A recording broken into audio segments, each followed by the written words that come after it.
దేవుని పక్షాన ఎవరైతే చేరారో, దేవుని పక్షాన చేరిన ప్రతి వ్యక్తిని సాతాను టార్గెట్గా పెట్టుకుంటాడు. దేవుని యొద్దకు వచ్చిన ప్రజల్లో ప్రత్యేకంగా వీళ్ళు నాకు కావాలి అని ఒక ప్రత్యేకమైన ప్రేమతో ప్రభు కొంతమందిని ప్రేమిస్తాడు.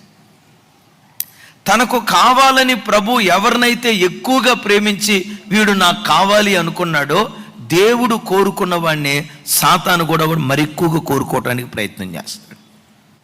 నీ ఇంట్లో ఎక్కువగా సాతాను శోధనలు జరుగుతున్నాయంటే, నీ ఇంటిలోనే సాతాను ఎక్కువగా పనిచేస్తున్నాడంటే, నీ ఇంటి మీదే సాతాను ఎక్కువగా దాడి చేస్తున్నాడంటే, సాతాను యొక్క సంచారం నీ ఇంటిలోనే ఎక్కువగా జరుగుతుందంటే గ్రహించు, నిన్ను దేవుడు ఎక్కువగా కోరుకున్నాడు కనుక సాతాను కూడా అంతే కోరుకు నీ మీద బలంగా పనిచేయటం ప్రారంభిస్తాడు.